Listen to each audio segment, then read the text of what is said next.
Call meeting in order. Everybody can take their place. Pledge allegiance to the flag of the United States of America and to the republic for which it stands, one nation, under God, indivisible, with liberty and justice for all. True fast. All right, Madam Auditor, roll call. Councilmember Rivas. Here. Councilmember Graham. Here. Councilmember Jessen. Here. Councilmember Larson. Here. Councilmember Paparad. Here. Councilmember Sims. Yes, President. And Councilmember Witten.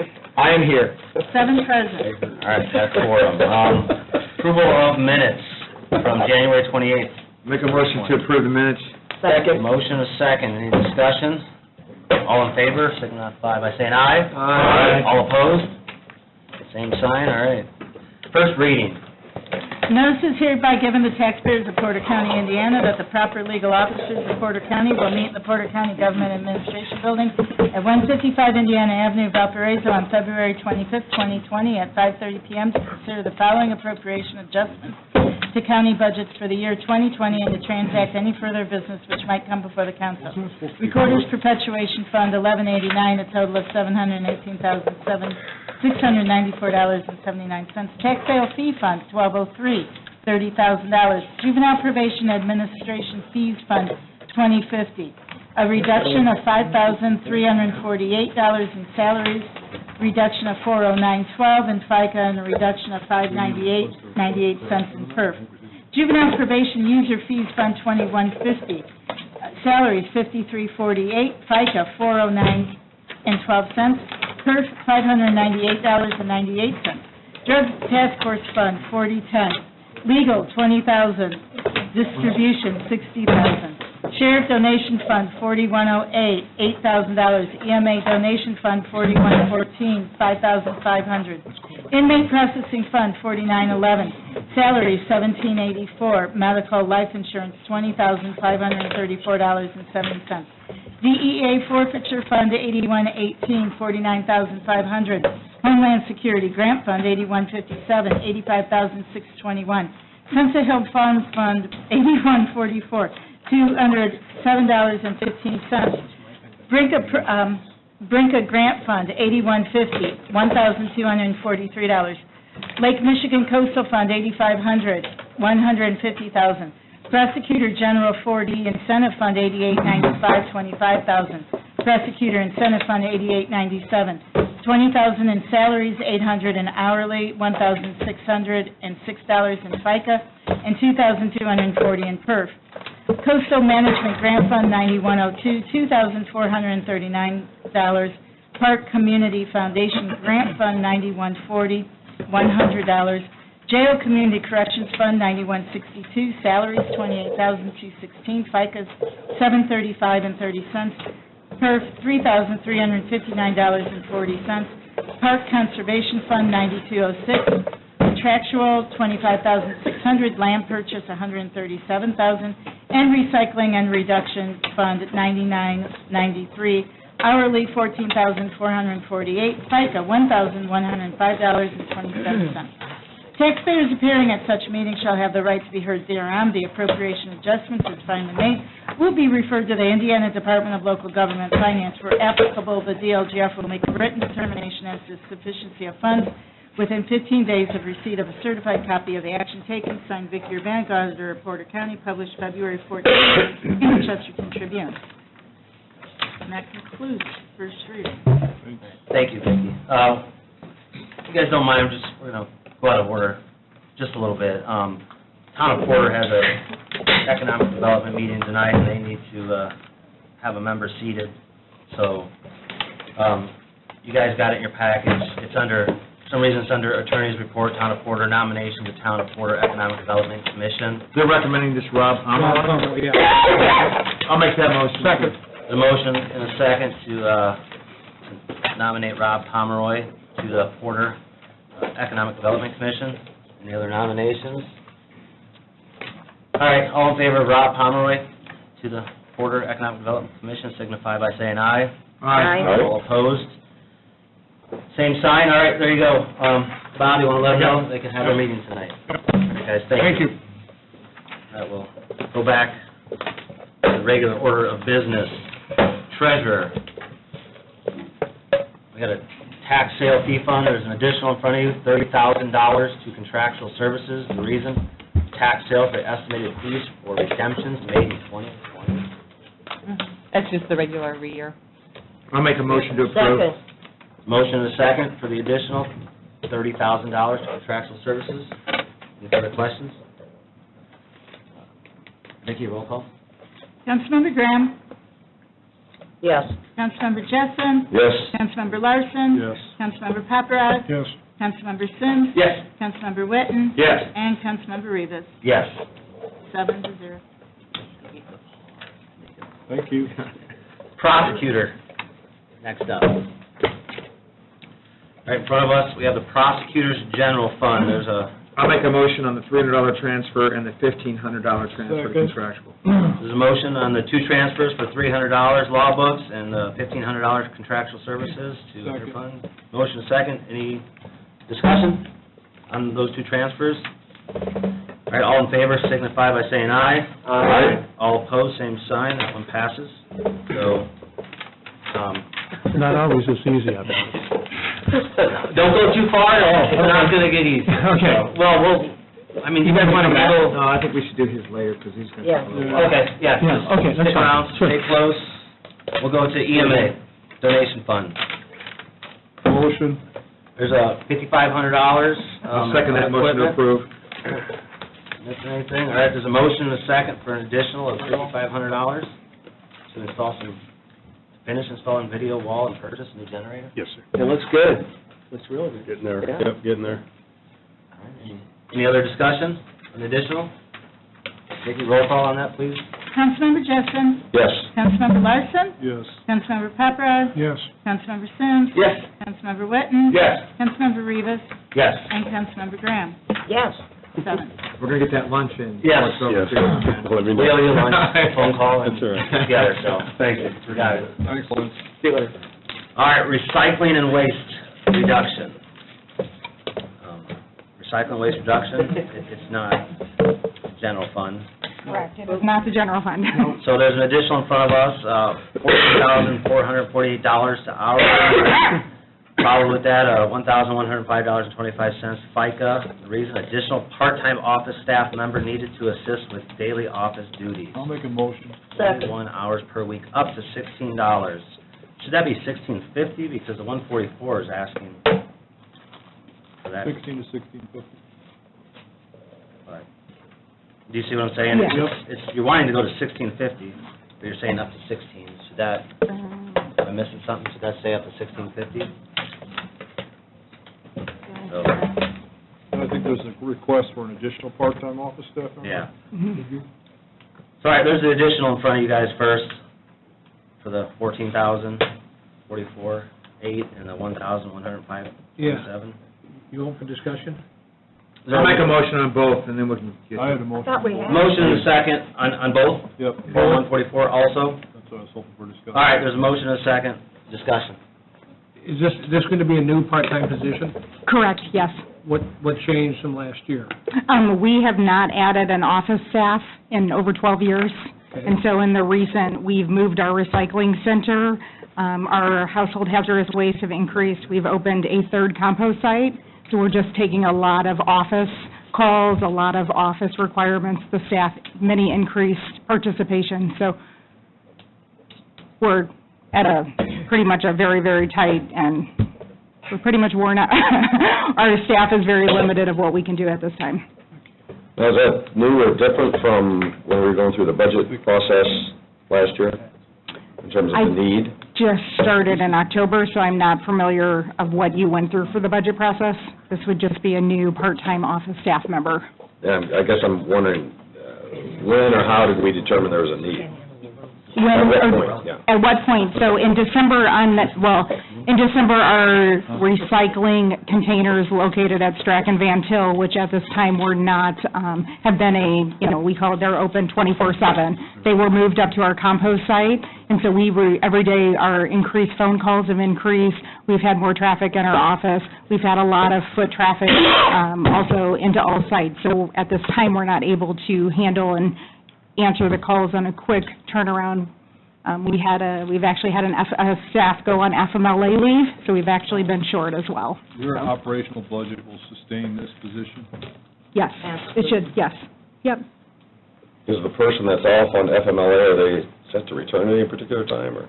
It's intermittent, so it is on a limited amount of, it could go on for a little bit longer, actually, a few more months longer. So we figured by the time that Yeah, but not consecutive, so if it's going a few months longer, it's intermittent, you know, correct, a couple of days here, a week there. correct, so yep, half a day. 12 weeks is 12 weeks, but So, and you say part of it, you're getting inundated with phone calls because you've changed a few things. You That's anticipate that's exactly. just temporary then, once people are familiar with? The dilemma is we're at a temporary location, so the drop-off sites is not a permanent location. We actually have a memorandum of understanding with the city of Valparaiso, so those sites are going to probably be moved. They could be moved as well, because they're not a permanent location. This is not general fund money, correct? Correct. Yes, you know. That's correct. We do have the money in our budget to sustain it as well. And the board obviously is in support of the additional part-time person. Absolutely. Yes. Hence, they recommended I come to see you. Voted on this already? This, Oh, the board did. this isn't going to morph into a full-time position next year, is it? Not that I know of at this time, no. Sylvia? You're on that board. I truthfully, I understand what she's saying. They've been inundated with phone calls and confusion in the community because they lost the bins and that at Strack Van Til, and they're getting a lot of calls from people. And like she just said it all, that I mean, our first household hazardous waste doesn't kick off till May 2nd, and we already have people pretty much call on a regular basis, how do I drop off my aerosols, where do I go, when's the tire disposal? General fund or not, I guess I'm just a little bit concerned that we're in February and we're adding somebody. And I know you weren't participating in the budget session because you weren't here, but it's February and we're adding somebody. Sure. well, So- you also mentioned that you did have somebody on medical leave that came Yeah, but back. that's not forever, Z. Well, I kind of understand the situation, and I'm in favor of it. Well, that's all I needed to hear, sir. You won me over. Well, I'll tell you, Well, the person on FLMA, is she going to come back full-time then, or we don't know? We have every hope that she will, but there's a potential she might not. So it's an unknown. So in essence, this part-time helps obviously alleviate the number of phone calls. We get a lot of Adopt a County Road. A lot of our programs that we're hosting and handling, we're not able to very promptly make a return phone. You know what I mean? Somebody might not answer the phone every time it rings because you're being called in different directions. So I guess for clarification purposes on the 16 to 1650, is it 16 or is it 1650? It should be 16. I apologize if that's what came out on the Form 144. It should be $16. At this time, on Form 144, we do not even have a part-time office staff at all on the 144. How many people work there? Staff? In In the office? In my office, we have a total of 6 full-time, including myself. I have a controller, an assistant, an educator who's out in the schools, and an outreach coordinator who's out with adult programs and maintaining our website as well. So in essence, I have 2 people answering the phone. Do you answer the phone? Yes, I do. My controller, actually, when she's doing payroll, I answer the phone because my staff would like to get their payroll done. You know, we want our bills paid as well, so I've answered the phone many, many times. We get that, Any further discussion, anybody else? No? All right, roll call on the additional and the Form 144. Councilmember Larson? Yes. Councilmember Paparad? No. Councilmember Sims? Yes. Councilmember Witten? yes. Councilmember Rivas? No. Councilmember Graham? yes. And Councilmember Jessen. Yes. 5-2.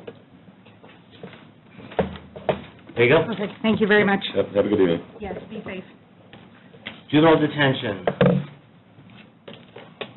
So Juvenile Detention Center, general fund, we got a Form 144. Looks like the first part, $42,212 to zero. Shift supervisor, $44,142 to $46,142 for a supervisor. Looks like a little increase there, $44,451 to $48,451 for registered nurse. Another increase, and then zero to $37,303. The reason, restructuring department will reduce my general fund by $509. Every bit counts, doesn't it, guys? It is a reduction, right? Well, I emphasize, don't worry. Cooperation, absolutely. So that's the first Form 144 in front of you. I believe there's a motion, was your motion on both, 144? On both, that's correct. Both, there's a motion on both. Just for discussion. The second one is, yeah. And I'll second the motion on both. 19.900. All right. There's a motion and a second on the two 144s. Discussion? Elson, why don't you go ahead and present the proposal Sure. as you've explained it? Sure, and I mean, this is pretty much the first phase of our restructuring of the department, and I'm hoping to come back in budget season and actually restructure a little bit more and hopefully save a little bit more. So you're going to money. wait for the rest until budget? Probably probably no increases, but we're talking probably to restructure a little bit, maybe save some money. So, and I just want to start with saying that the reason why I did not do this at budget season, because I think that's all on your minds, because I hear that a lot from all of you in regards to this. It's really hard for me to figure out what are our needs at budget season sometimes, because we have to turn in our budgets to everybody around July. Then we have our hearings, in September, October, and then during that time, there's a lot of changes that are made, and that also gives us an opportunity to pretty much figure out, what, I might be able to do something different. So at the time of when I submitted my budgets, I had a shift supervisor. He was in place.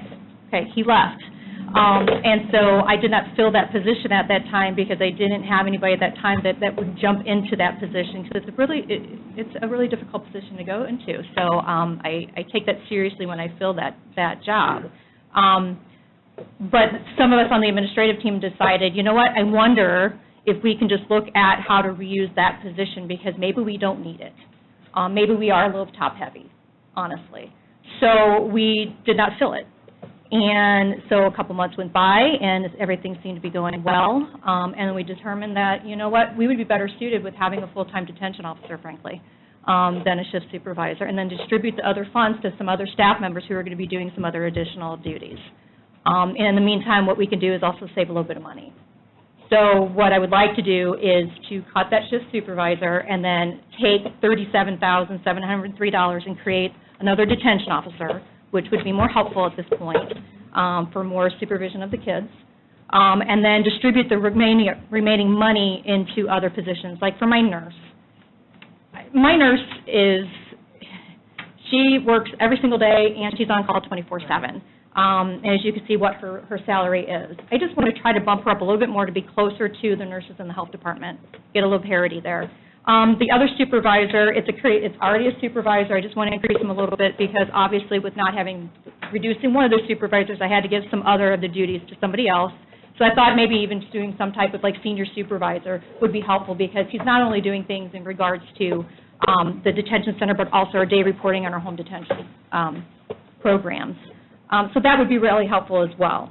And then with doing that with the codes fee, that shift supervisor's supplemental salary was coming out of the code fee, so I was hoping to move that over, turn that to a zero, and then give that fund to our education case manager, which is the position that I share with juvenile probation. My education case manager is not just working in detention, but she's also has some increased duties in regards to our truancy diversion program, as well as working on a lot of the education program for our day reporting kids, which is in addition to her duties in detention. So that's in a nutshell what I'd like to do. Like I said, it's our first phase of being able to restructure the department. I'm hoping to do some more this fall. But again, the opportunity wasn't there at the time because I actually had somebody in that position. So once he left, it gave me the opportunity to do some restructuring. Makes sense to me. I had two questions for you. Sure. So, How many employees currently do you have in that department? I have 33 full-time, and from any given time, about 15 to 20 part-time. And is there a state standard or a local standard that we currently meet in those positions that you're moving around? Is that something that we'd have to readdress? No. Okay. No. When did you lose that shift supervisor? He resigned in mid-July. They had a little bit of time that still had to be used, and so, yeah, about mid-July. And it's like we've talked, that just because you're doing some restructuring, we don't want you coming back in a year or two and ask for, gee, I need this guy back. Correct. And I would not be asking for that. That's right. That's it. Well, the good thing with all these 144s in front of us, we're not waiting until August again after today. September, October, maybe? Can you guarantee that? No. No. Depends on how much snow we get. So, are there any further questions? What do you see your department looking like? You said 33 full-time and 15 to 20. Are we expecting maybe 30 full-time, or? I'm not sure at this time. Like I said, I'm just looking at everything I can at each juncture. I'm not sure. I'm not sure right now. This gave me the opportunity, with that shift supervisor leaving, to actually look at that position more. I'm getting those things. She's saving us $509. And I'm saving you some money. Those are good questions, Councilman. Any further There'll be discussion? more to come, I mean- that way. On the 144s, on the restructuring, and on the savings of $509 for general A fund. motion and a second. There's already a motion and a second. I'm just, we're giving raises again in February. There's what, about $6,000 more than that? Yeah. $8,000. Makes a good point. We're giving raises in February. It's a $2,000 raise, a $4,000 raise, and looks like a $1,929 Yes. raise. So you got about nearly $8,000 in raises in front of you. I mean, I admire her reshuffling the deck, but she took all the cards and just spread them around the other players. But forget about the $509, though. Well, we haven't even talked about the cameras, which I was going to get to in a minute. Camera. Yep. We had that discussion. But you got more people doing a heavier load of a job, so it's not like it's not justified giving some people an increase in pay. I don't disagree with that. This is a budget cycle. So, The way it was presented to me is that you found where this person had left and that you're wanting to restructure a little bit. Yeah. There's all these other departments come before us and restructure. And that's, I look upon it, I'm not happy that we're having all of these 144s, that's for darn sure. A lot of times, a lot of years, we didn't even meet for a couple of months, the first part of the year. But, those were the good old days, too. yeah, Good old you're days. right. February was our own. No, I do appreciate that you're going to really take a holistic look at this whole thing, moving into budget Right. session. And She has some special exceptions. She's, budget for you is really July. So there's a little wiggle room All there. right, any further discussion on the two 144s? We get a roll call, Madam Auditor Vicki Urbanek.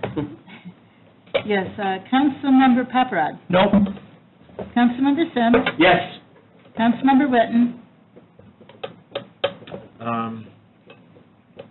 Yes. Councilmember Rivas, No. Councilmember Graham, Yeah, Councilmember Jessen, Yes. and Councilmember Larson. Yes. 5-2.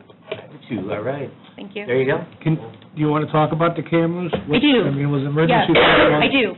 We did go to the commissioners, per your request. We did have 3 bids that were turned in, anywhere ranging from about I want to say about $120,000 to about $300,000. So one of the bids was accepted at that time by the commissioners. I know that Don with IT was going to go back to his budget and look at his line items to see how much he had in there. So I can't speak to that, but we are moving forward with getting some things moved and fixed. So we'll be seeing you soon. You will be seeing us soon. I think you'll be seeing, Don soon, yes. But he had to go back and figure out how much he had in his existing line item. Thanks for getting right on it. All right, yes, thank you. Sure, well, thank you. I appreciate this. Thank you. Thank you. Juvenile detention, administrative fee funds, user fee funds. So we got, looks like, little reduction and additional here, reduction of $5,348. I'll make a motion on all the requests. All the requests. Actually, could I actually orally amend this? When I did the reduction, I did it for the entire amount that was appropriated, and we had already spent for that employee the $1,028 so far for the pay period. So the actual amount of the reduction out of the administration fund would be $4,319. The FICA would be $330, and the PERF would be $483. And logically, then those would be the same numbers for the additional? Or we could do the amount I requested, and it'll make it, I think, easier for me come budget time, because I'm going to keep that same amount come budget time. So if we could do that now, but they won't be receiving any more pay or anything. Is that, What do you think, Vince? Appropriate? Okay. That would work. okay, so the motion and the second agrees with those amounts? 4,319 for the reduction, 330 reduction in FICA, and the 483 reduction in PERF? And the additional stay the same? So, you want to go over real fast what you're doing? It's just, you're just moving it from one fund to the other? Absolutely. We have administrative fee, we have some partial salaries paid out of that, as well as some of our user fee. We do take some partial salaries out of that. And the administration fee, when we were doing budgets, it has been depleting slowly, and it was my hope that I could get another year with that employee in there, but it looks like it's dropping, and I don't want to cut it too close. So I can switch them over to user fee. I have money in there that can handle that and can sustain that. So, and that'll bring the administrative fee kind of in balance, so to speak.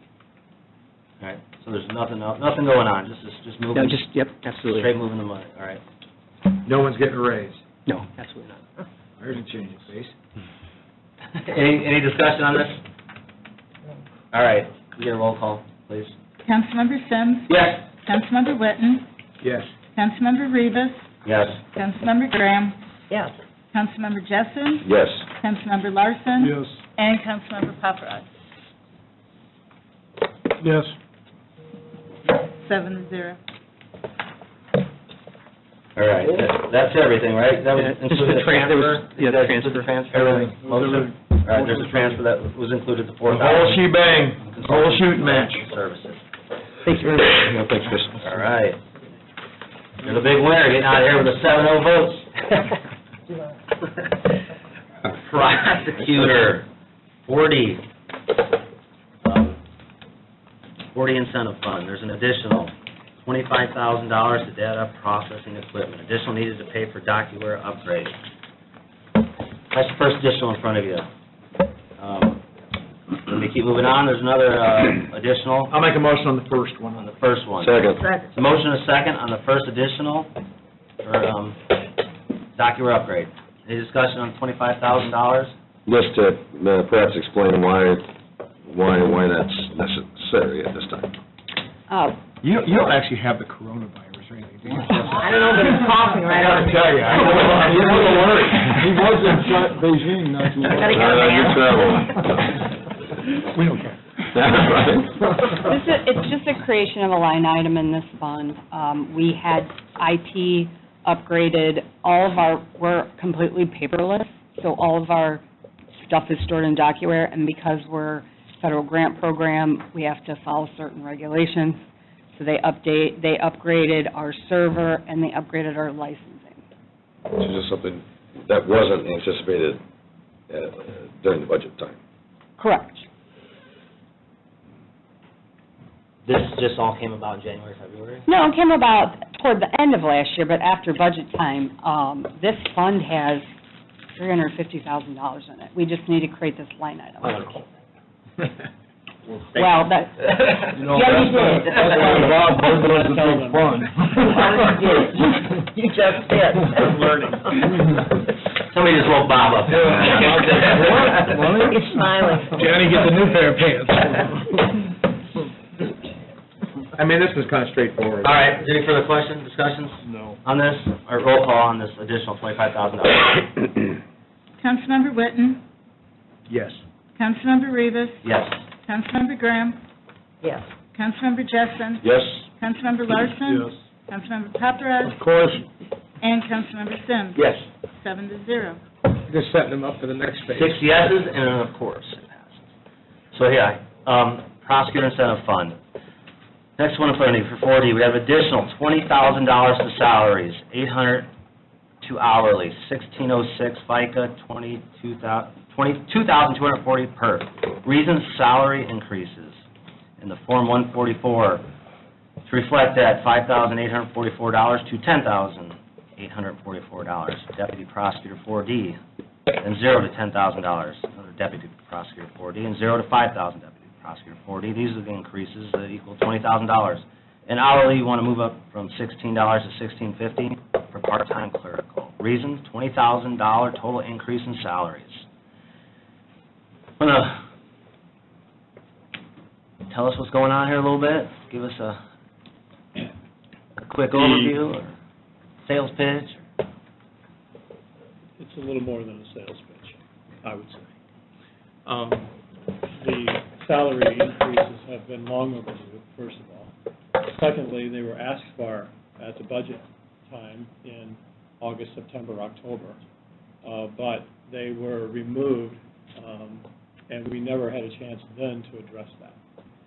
The money is coming from an incentive fund that's federal money that's returned to us because of the great job that the lawyers in the child support office do on a regular basis. And they raise anywhere from $2.4 to $2.6 million every year that they collect in child support monies. The fund that is coming from is not general fund money. As I said, it's incentive money. It actually costs the county nothing. The fund is in well standing. It has typically at the end of the year maybe $60,000. I think from what Laura said, that's always in that account. And there is no reason to think that the fund will be depleted in the future. It's part of, I think, it's not necessarily a restructuring, but in a sense it is a restructuring because we're addressing the salaries. I know we've had conversations with your lawyer about it. I don't want this, as I've said before, to turn into an adversarial proceeding, but rather I think it's time for us to partner together to take care of all the clients that collectively we all represent. And there are actually 180,000 of them.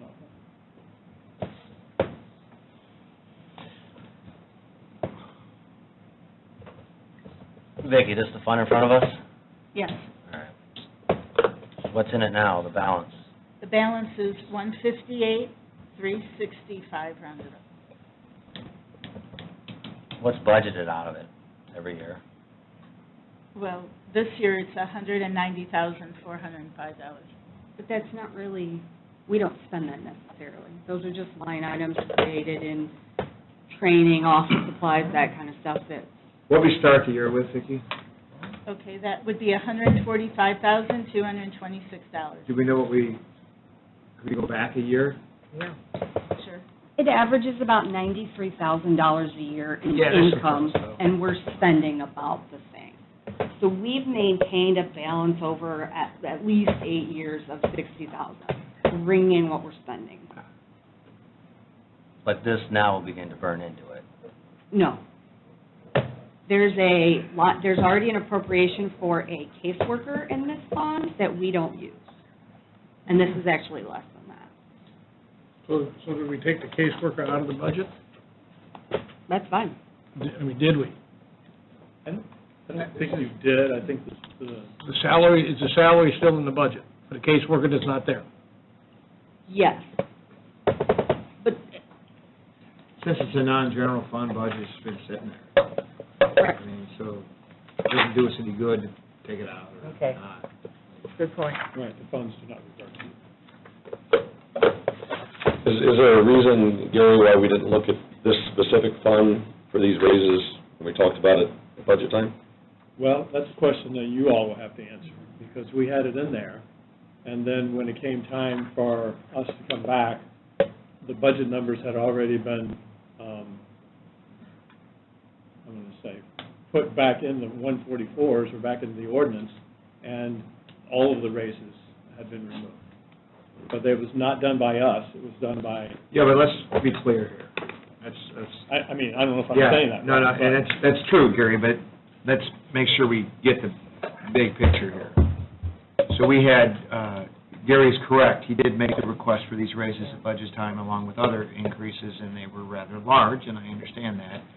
But the more pressing issue with the prosecutor's office, as you know, was trying to firm up those, those deferral funds, and, because they were dwindling, so we took a gigantic hit to the general fund for his, department to shore those up. So that kind of took center stage. So to answer your question, that's what we dealt with in his department. The money hit to the general fund to shore up those deferrals. That's correct, and this, I don't know that when you looked at it, that it was clear that these three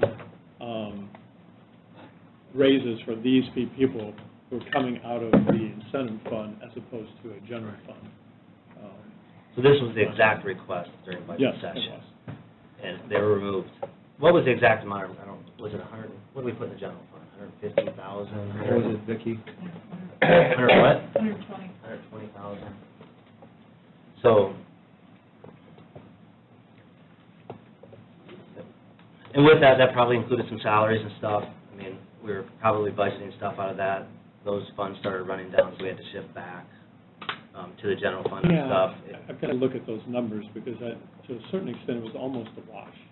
Because when you put the money, or start paying more of the salaries out of general fund, which I think we should do, I zeroed out a bunch of the other accounts so that we could use our infraction deferral money or pretrial diversion money for our trial expenses, expert fees, subpoena fees, deposition costs, those types of things. And those are on the increase. Did these people get a raise in January with everybody else? Yeah. They did. And we pulled all the raises for every department when we went into budget session, because that's something we took out initially. It wasn't just you guys, we pulled them from every department. Right, but they went back in at the end. Not these, but. No, they didn't. Percentage raise. Percentage raise, that's what I'm saying. Right, everybody got the incentive. Everybody got a percentage raise in January. Right. Well, you say you didn't have a chance to address it, but I mean, you were in front of us during second reading. We were debating back and forth about the $120,000. I think the only thing we debated was, addressed at the time that I was here in person, was changing out the infraction deferral money to general fund money. That was our discussion.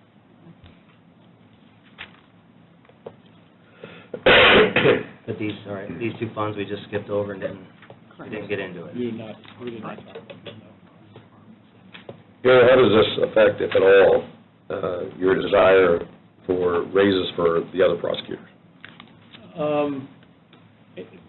40 is so much different than what we do. It's not anything that I would use to compare, because really what I'm trying to do is not compare the salaries that these lawyers are receiving to other lawyers in our county, but to other salaries that other 4D Sure. offices are paying their lawyers. So that's the comparison. Right. No, I appreciate that. Is it your expectation that over the next couple of months, we'll see additional requests for raises for the other prosecutors in the office? No. The next raises that you'll see from us will be when I'm prepared to address that at budget time for 2021. And I assure you, I'm working on that already. I did gather some information as to what the other deputy prosecutors in child support make in comparable counties. And, for example, Brittany back here is the lowest paid deputy prosecutor in the county. She's paid less than a lot of other people. I can't hear you. What'd you say?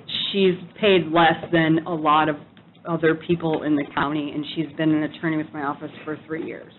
The average is 65 for deputies. The average for directors is 90-plus in Hamilton, Allen Lake, Elkhart, Kosciuszko County, St. Joe County, Howard County. Can I ask real fast why this wasn't presented last month with the other request? I'm not sure. I think we were kind of talked about it, but then once we talked about it, the deadline for the request had passed. So we're like, okay, we'll do it. You guys see other revenue streams supporting these increases? I mean, are we increasing the fees we're collecting to the amount that we can kind of offset some of these costs? Well, it's not, it doesn't, that fund doesn't really work like that, it's based on I'm performance. just saying overall, some departments generate more funds and they continue to help. I don't think this works that way. Yeah, Yeah. we don't, it's not a fund generating, it's based on performance. Yes, overall performance of the entire. So the more tools we have, the more money we collect that goes to kids, the more money the feds give us to keep getting more money to kids. Right, that's what I was going. Yes. Yes, no, we have to meet performance guidelines, which they've met every year. Then, as we look at what was attached to the request, and I know it's hard to see, but you probably remember what it is. So it's really, we're talking about the top three. And is this the new suggested total, or is that before the adjustment? I think that's before. Yeah. No. Yeah, that's before.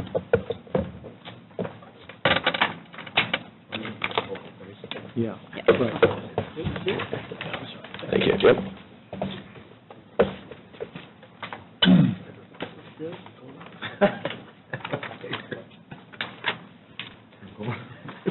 Of the 90,000 that you're spending out of that roughly, right? Is that what you said, about 90,000 out? How much of that is salaries now, you know? 5,000, I think. That's the only thing dedicated that needs to be spent out of there. I'm going to make a motion, we at least move forward with this, accept it like it's written. Second. There's a motion and a second on the floor for the additional in the 144? Yep.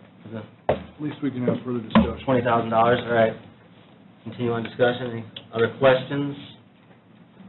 Well, this is a tough one. Yeah, this is a tough one. Yeah, it It's February, and It is. we're bumping raises, but it's not general fund. And they did ask for it at budget time, but this department hit the general fund pretty good already, not 4D, but the prosecutor's office.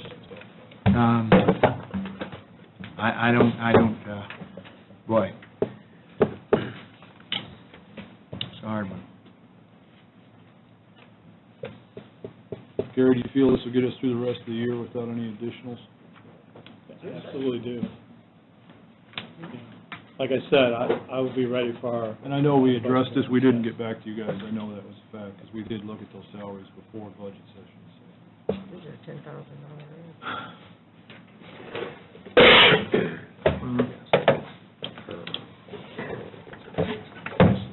And frankly, I mean, I've said over the years, it was always a head scratcher why your predecessor didn't do this before.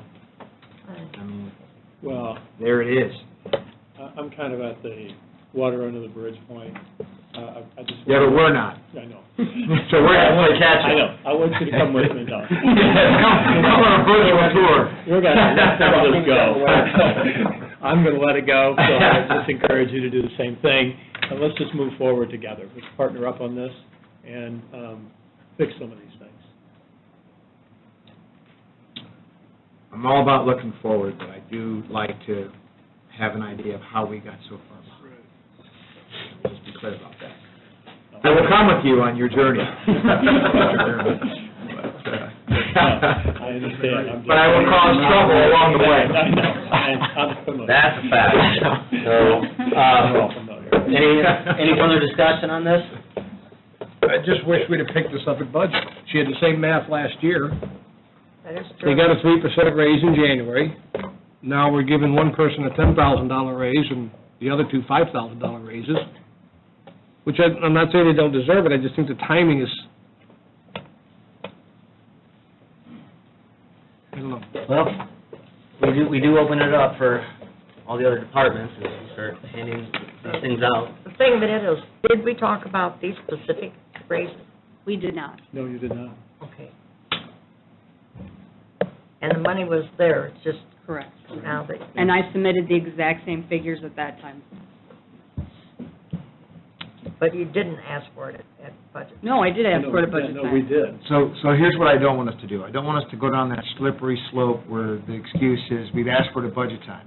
The whole purpose for us giving up our Septembers and Octobers is we don't say yes to every request, and just because someone asked for it, doesn't make it so. That's correct. So let's be clear about that. Yes, they did ask for it, at that time, we didn't vote for it, now we're being asked to look at it now. So, I don't want us to get caught up in that, because every office holder in this county is gonna come and say, well, my goodness gracious, I asked for Yeah, it, Simon, they you're did. right, we better Yep. give them the money. Good point. And to be clear, the intention is to keep these additional raises coming out of the incentive fund. Absolutely. Yes. Yes. And the incentive fund will never run dry, correct? Is that right? For the last 8 years that I have been doing this, it has not even gotten any lower. We've not spent more than we bring in.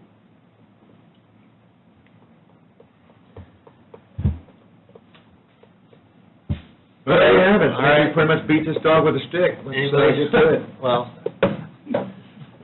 all right. Is that me? Yeah, don't even. All right, let's get a roll call on, Councilmember Rivas. no. Councilmember Graham. No. Councilmember Jessen. Yes. Councilmember Larson. Yes. Councilmember Paparad. No. Councilmember Sims. Yes. And Councilmember Witten. Okay, what's the vote right now? We know where you're going. This was supposed to be over before it gets to me. It is over. Really? You don't want me to vote? Yes. Motion passes. 4-3 in approval.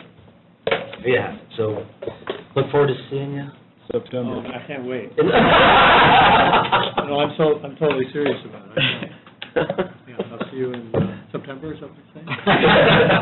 Thank you. Thank you. Yeah. Sounds like a song. I know it. But we don't know what it does. Start in Art July. and rec.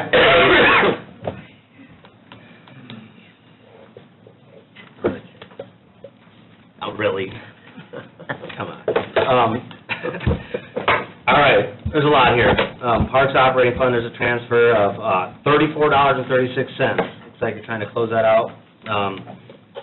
Sunset Hill Farm Fund, additional $217.50. I'm gonna make a motion on all of his requests. Second. Second. There's a motion and a second on all the transfers and additionals. Can we pull those funds out? Walter, anything you want to dive into on this stuff, in general?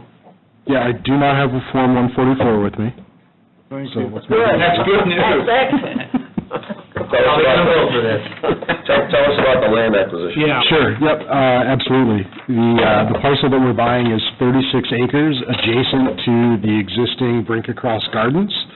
It's also adjacent to the National Lakeshore property, so this is the continuation of acquiring the parcels around that. We acquired, if you remember, we acquired a few years ago the parcel to the west. There's two brothers that owned, I think it was approximately 80 acres in between them. We acquired the first Mr. Smith's with coastal money and NIPSCO money, I believe it was, at the time, and then this is coastal and the conservation fund, so we'll own that whole area now. The exciting thing about this, not that many people besides me get excited about it, but there is a state rare tree, a fire cherry that's on it, so it's really cool. The DNR is very excited. This also comes with restoration money, so we'll be able to start doing natural area restoration, removing the exotics and invasives up there. So this is a really good project for us. Sounds good. All right, get a roll call, since there's some additionals in there for all of it. Okay, Councilmember Graham. Yes. Councilmember Jessen. Yes. Councilmember Larson. Yes, kind of waiting to see what was in those funds. Yeah. Okay, Councilmember Paparad. Yes. Councilmember Sims. Yes. Councilmember Witten. Yes. And Councilmember Rivas. Yes.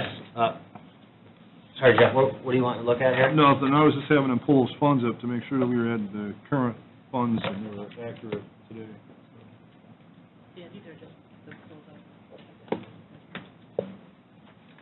Yeah, the intent with 1, 2, 3, well, all four of those, I'm sorry, the intent with all four of those, these are some of those are dollars that we failed to get a carryover appropriation for from grants last year 2 of them are from older grants that, for whatever reason, we just never got around to allocating $100, and Auditor Bannock has been persistent that we need to clean our stuff up, so. Good. The kind of thing you want from your auditor. Yeah, yes, oh, absolutely, absolutely, yeah, get your stuff cleaned up, so. All right. If there's anything else, just let me know. Thanks, Walter. Yeah, thank you.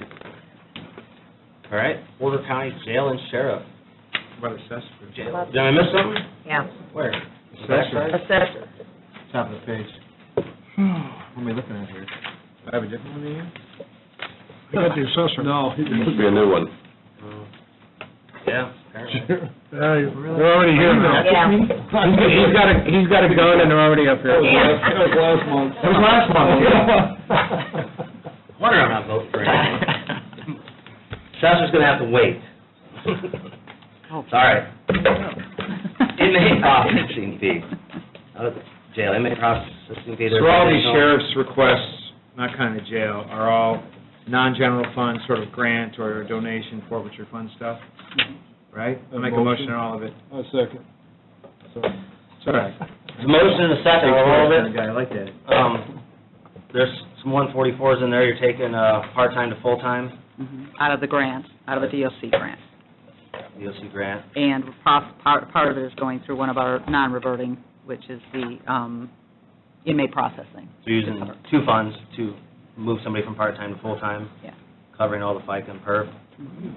Are we talking about the jail one, too? What, it's not jail, what are you guys, We're not doing jail. This one right here. I made a motion on these right here. Oh, well, I'm looking at the old Dude, one get still. to this month's agenda. Dan, was your motion on the task force, the DHS grant, the donation, and the forfeiture? Yes, The all right. first 4 additions. Gotcha on those, so. Right. All right, is there any questions on those? Yeah, I got a question. Yeah. Are you keeping up? Second. Oh. I won't use my rough draft anymore with my notes on it. Yeah, I'm with you, Jeremy. Are you the same place? Same issue, yes. It was your foggy, anyway. All right. But on top of it, as it turns out. All right, so there's, the additionals, you guys, on these, the 4, everybody's good, motion a second? Yes. We'll do a roll call on those then, if there's no further discussion. Councilmember Jessen, Yes. Councilmember Larson, Yes. Councilmember Paparad, Yes. Councilmember Sims, Yes. Councilmember Witten, Yes. Councilmember Rivas, Yes. and Councilmember Graham. Yes. 7-0. All right, I'll move to jail now, if I'm on the right one. You are? You are. Inmate processing, additional, this is the one. Salaries. You got Justin's virus. Oh, my God. So there's an additional $1,784 to salaries, $20,000, medical life, $20,534.70 to cover the difference from the jail community corrections fund. Form 144-0 to 1784, this is the caseworker from the DOC part-time to full-time. And this continues on, because, like I said, using 2 funds. The other additional is $28,216 to salaries, $735.30 FICA, $3,359.40 to PERF. This is the second part of changing the part-time to full-time. The motion. This is motion on both. I'll second it to get the discussion. Motion on both inmate processing fee and the corrections fund and the 144. Yep. Motion is second. Further discussion. What changed that we went from part-time to full-time? Well, we had a part-time now, and I brought Tammy O'Neill, she's from the DOC. They gave us more money to have her come full-time. She's going to be doing extra duties, and we're covering the rest of it out of the booking fee. So she's a county employee or DOC employee? She's packed. She's what? Tammy O'Neill. Oh, the position. Yeah. Yeah. She's through the grant, but the difference to get her increase, they gave us $239,000 or something around that in order to run this program. So they gave us more in order to, but we had to help pay for it. They only covered so much. They requested that we move this person to full-time, is that what? They did not? They needed it on the permanent section only for the part-time. The intent was always we needed full-time. I can't hear her. I'm sorry. The Department of Correction pays for the part-time position, but the position really needs to be full-time due to the level of work. And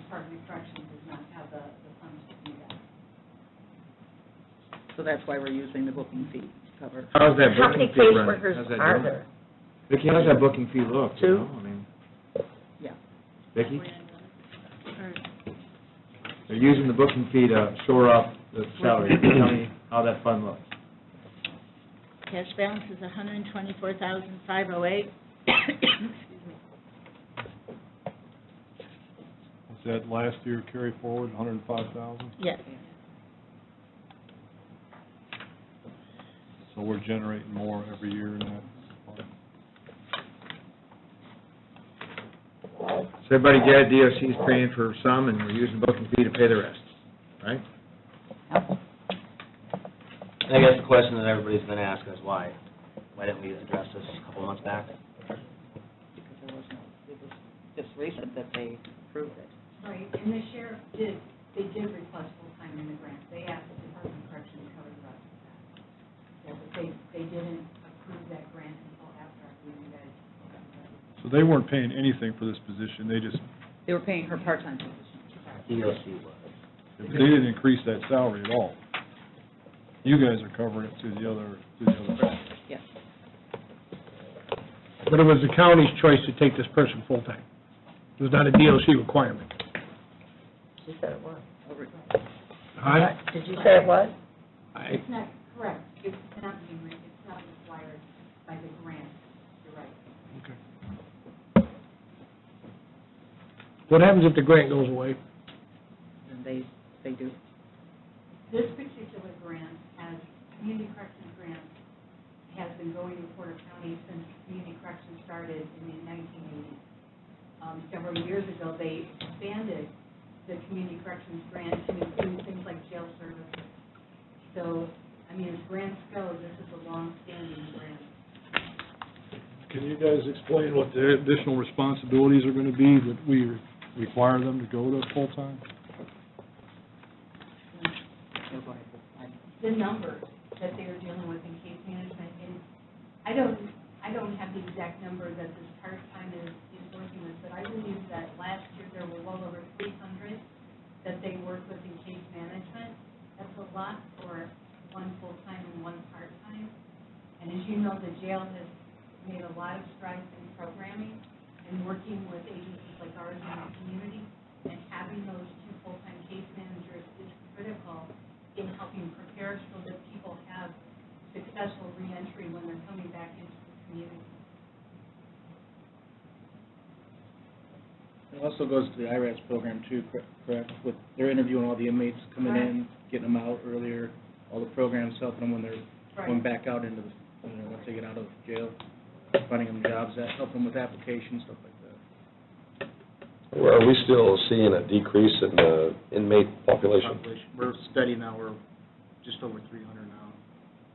I think we're at 350 or 360 this week. Which is kind of down from where it was. We were at 450. 450, it was maxed out. Once we started the pilot program, it's been steady in decreasing. The whole bail. For the last 4 years, we've been getting from the DOC. And they increase every single year. They have increased in order to put into this program. Every single year they've increased the last 4 years. Well, you guys finished out with a pretty strong balance last year, so the program's growing. We're one of three of, not Tudor Home, but my Tudor Home. One of three, there was an overcrowding through the state. The governor put a committee together. We were one of three departments that they came to look at what we're doing right so we're not overcrowded. And they're using us as part of a model to help other jails and all that. All right, any further discussion on this? So let's get a roll call on the additionals, the 144. Councilmember Larson? Yes. Councilmember Paparad? Yes. Councilmember Sims? Yes. Councilmember Witten? Yes. Councilmember Rivas? Yes. Councilmember Graham? Yes. And Councilmember Jessen? Yes. 7-0. Thank you. Thank you. Have a good evening. Can we finally get to the assessor? I don't know, kind of over it.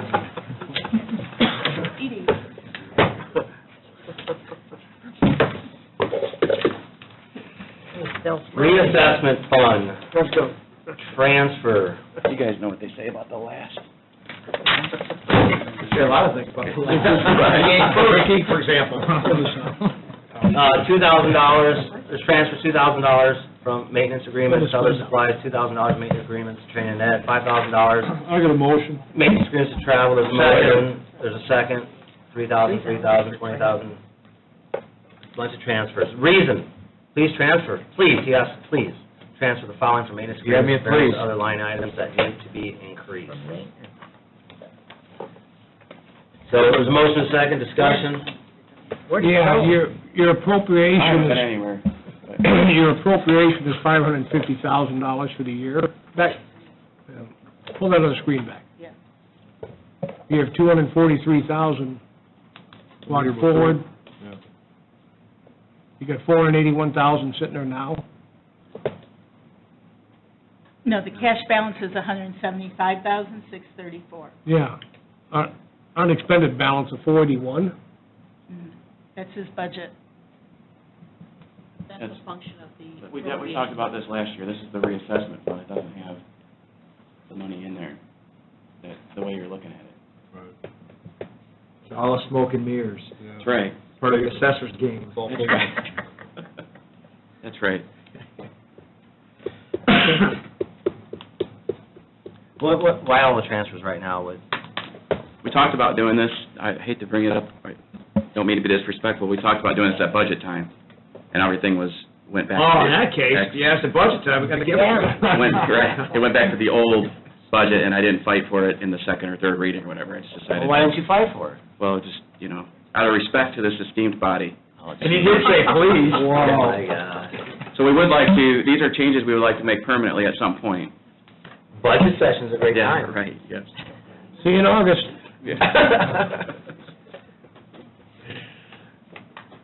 I mean, I would like to say, though, without shooting myself in the foot, I hope, let me put my feet under my, that we have an increase in the need for appraisals and in our big box store fight that continues on. So this, Yeah, that's a nightmare. this move into consultants is for appraisers, and we've just started ordering some bigger appraisals on some properties, in Portage and Valparaiso. Yeah.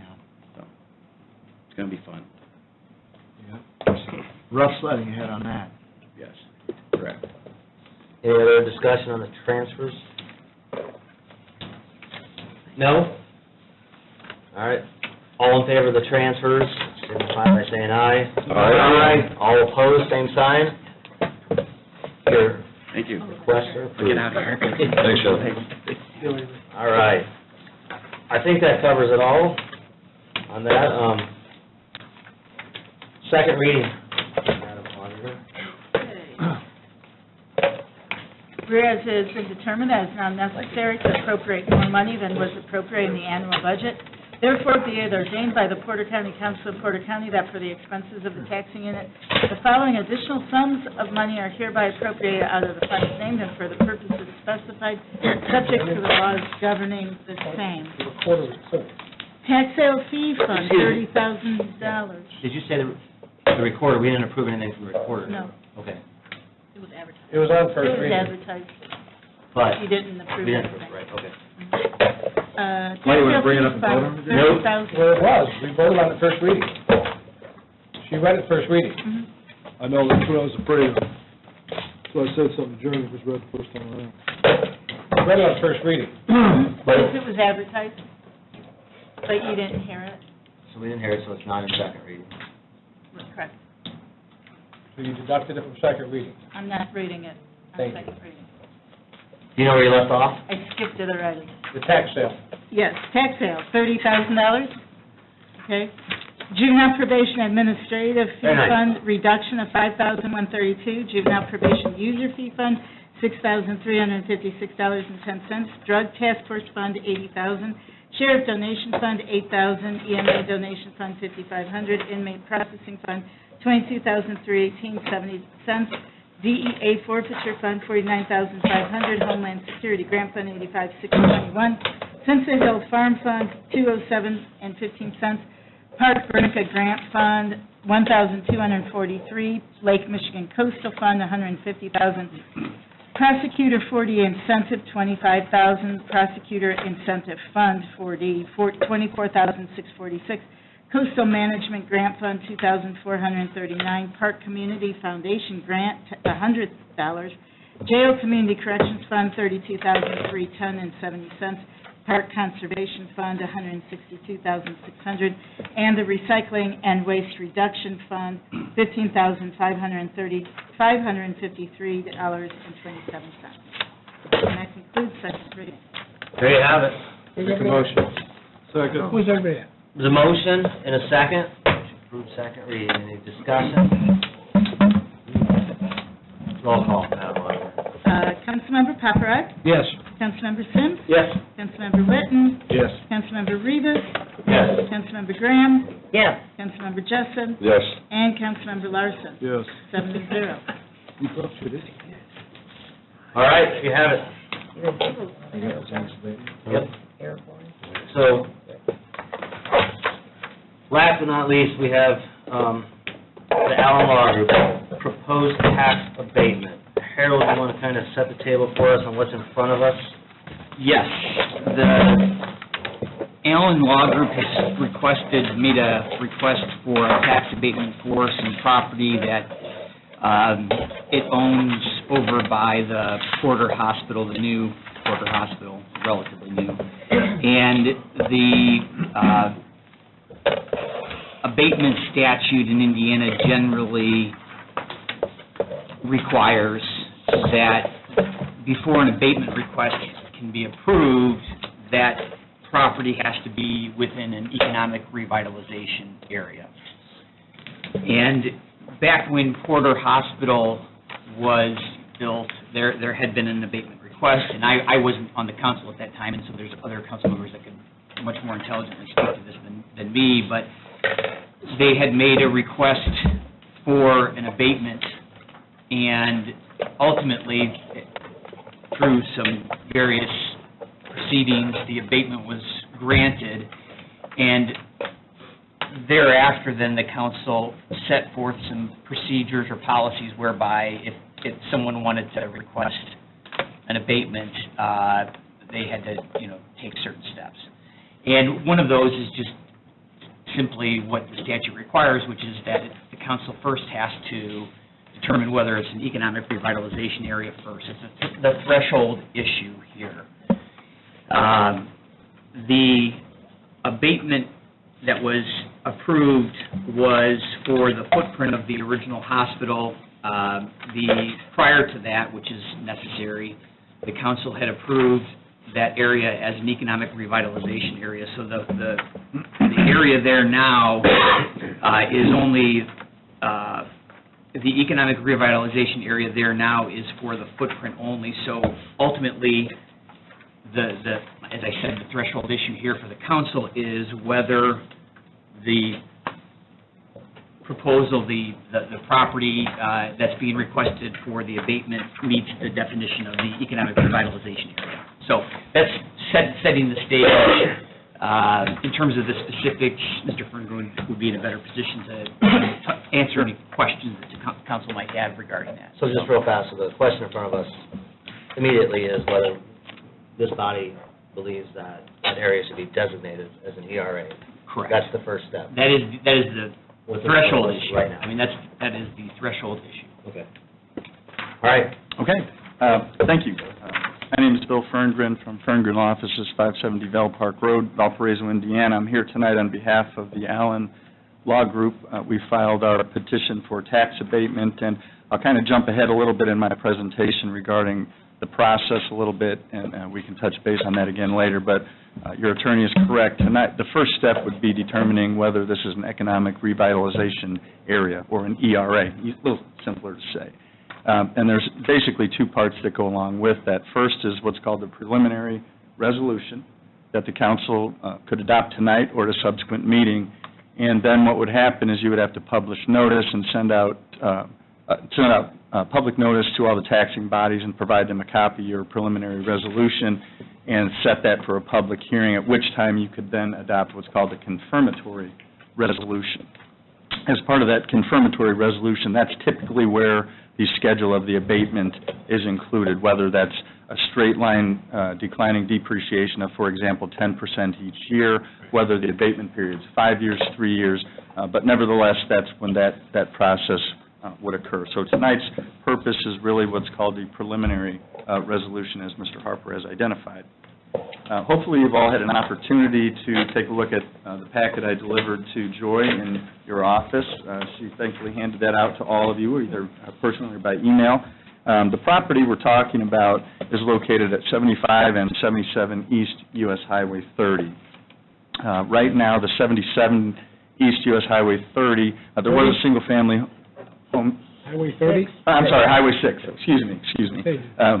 Yes, 75 and 77 East US Highway 6. There was a single-family home at 77 East US Highway 6.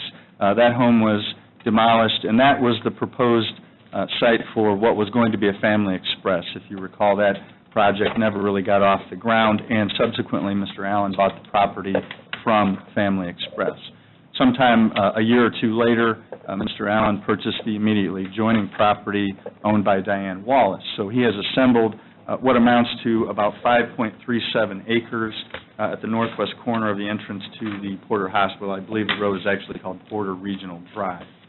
Zoned commercial moderate, and there was sewer service provided by and through the City of Valparaiso through the recent acquisition of the Damon Rent Conservancy District Sewer Works, and water service by and through the Damon Rent Conservancy District. So the project Mr. Allen proposes, he's got law offices primarily in Porter County, here in Valparaiso, and in Lake County, which is technically in Hobart, almost directly across from the Westfield Mall. He does have other offices, satellite offices down in Indianapolis and in Chicago, et cetera, but looking to kind of locate his central flagship office, and he's looking at this particular location at this intersection. The project would include demolition of the existing single-family home, and within your packet, there are drawings that show a three-story office building that is pretty dramatic and a nice-looking building that would be located at that location. About 27,000 square feet, round numbers, 9,000 square feet per floor. The Allen Group would occupy the entire third floor of the premises, and it's designed to accommodate up to about 150 people up there, 115 people up there. The first and second floors would be available for lease by whomever that person might be who would like to be in that particular location. Tentatively called the Porter County Professional Center, that name of the building could change. It's a significant investment, not just in the acquisition of the land, public records. You could look up the Family Express former parcel. The purchase price of that land alone was $1 million. And the home site, the Wallace parcel, was somewhere in the neighborhood of $436,000, I believe, is what the actual purchase price. So between those two parcels, the investment has already exceeded $1 million. The building, as you can see, is rather significant, and the construction costs are in the several million-dollar range, depending on fits and finishes. But as you can see, it's a very nice-looking building.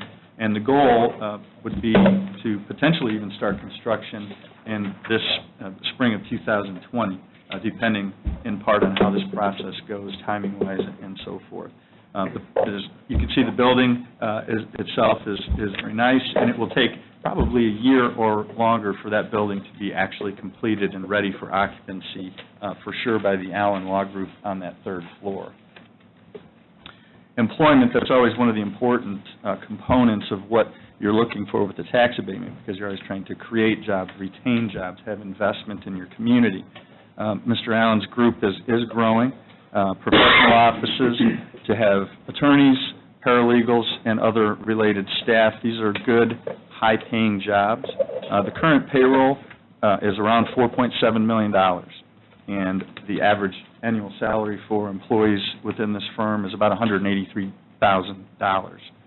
Currently, there are 18 employees in Porter County, and these are all Porter County residents, and I think that's an important thing to note. Again, the third floor where the Allen Law Group would be located is designed to accommodate up to 115 people. I don't know when that number will eventually get there, but it's designed to do that.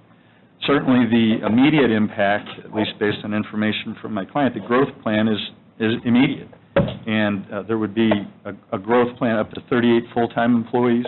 That would include 16 attorneys and 16 paralegals, and then there would be 2 supporting staff and 2 supervisors, rather, and then 4 additional supporting staff. Hiring, because, construction of the building and timing, they simply don't have the room for people, and they're moving them around to find spots at this point in time. So hiring would generally start in the fall of 2021 when the building is getting closer to being finished, and then the completion of this initial hiring is anticipated to be completed sometime in spring, summer of 2022. Further growth is anticipated, and as I indicated, the building can certainly accommodate that. So if we get back to the process, Indiana Code 6-1.1-12.1 and those subsequent sections of the code, we're here tonight basically to discuss what is the preliminary resolution. So you would need to declare, before any abatement could be considered, that this particular property is an economic revitalization area, or an ERA. And again, Mr. Harper alluded to this, the abatement is only affecting the improvements to the property and the increase in assessed value. There will be an increase, obviously, in improvements to the land because the existing home will be demolished and a new building will be built, but the abatement would not attach to the land. That would be separate, and that would continue to be taxed. So why do you create an ERA? There's a number of different reasons, and if you look at the code, and in particular the definitions in Section 1, 2 of the items that I think that I've highlighted and I think are very important is lack of development and cessation of growth. There could be a number of other reasons, blight, that sort of thing, but in this instance, lack of development and cessation of growth immediately caught my attention. And the reason that I say that is many years ago when Porter Hospital was looking at relocating somewhere in Porter County from their existing location on LaPorte Avenue, they asked me to help them with some of their acquisitions, so their purchase of land. So I actually worked with Community Healthcare Systems, as the parent company, to assist them with the actual acquisition of their current location. That was a long time ago, in excess of 10 years. There was a series of zoning matters that we went through with the hospital to get that project approved. Again, that was 10 years ago. There was litigation regarding the zoning. But one thing that was consistent all the way through is that people were really looking at this area and the Porter Hospital as being an immediate transformation of that area in Liberty Township in and along US 6, that it would immediately drive this economic boom. And there were a number of people, including the developer to the immediate west, St. Andrews, who acquired a very large tract of land, subdivided that, created a planned unit development, and in anticipation of seeing just growth, just because of this hospital. You could take a quick drive out there anytime today or sometime in the last 10 or 15 years and recognize that that just simply hasn't happened, unfortunately. So the lack of development, while there are roads there, there are lots there, there's nothing else there. And except for on Mr. Clagy or the St. Andrews PUD development, there is an assisted living facility and memory care facility that is very close to Porter Hospital, great location for that project. And there's one other building that is located within the St. Andrews PUD, and if you drove by there anytime recently, you'd notice there are actually 8 tenant spaces available, and there are only 2 that are occupied. And other than that, there just simply isn't anything going on in that area. Another thing that's important to note is that the county participated financially in trying to create an economic driver in and around this area. A few years ago, the council appropriated money in $700,000 to $800,000 for the extension of a sewer pipe to the property immediately north of the hospital parcel. That pipe, to my understanding, is there. That money was spent, and I sat in this room and heard the discussion about this is really important. We need to get something going out there. We need to have an economic boom out here because we have this wonderful hospital and all of this land. How do we drive this to happen? And the council made a decision that how do we do that? Let's award $700,000 or $800,000, which is the cost to run this sewer pipe. We sit here today, and this is several years after that happened, and again, there's nothing out there. So I would urge you to consider that if you look at the definition of the ERA, what can establish that is lack of development and cessation of growth. And clearly, 10 to 15 years of a $250 million hospital, an extension of $700,000 or $800,000 sewer pipe along one of the bigger interstates in our community, and still yet nothing is really there. But what you do have is an opportunity to provide somebody the incentive to be there. And Mr. Allen owns this property, is interested in building his structure there, but also is interested in some kind of incentive in the form of a tax abatement to incentivize him to actually build this building in Porter County, house his employees here instead of in an alternate location. So the abatement schedule, as I indicated previously tonight, this is just establishment of the ERA. What we decide, what we agree upon, or what you decide rather, not me, what's the schedule? What is that? As I've put together information for you tonight, I simply left it at a 100% assumption or estimate of what taxes would potentially be on this parcel. I didn't identify for you any particular schedule. I just wanted to demonstrate to you what the taxes that would be generated from this sort of a structure on this parcel could be. And as part of the confirmatory resolution, if we get to that point, that information, that schedule, that proposal would need to be wrapped up within that second part of the step through this process. So if you were to look to the, maybe the second to the last page, maybe the third to the last page, there's a Porter County estimated tax calculation, if you see that.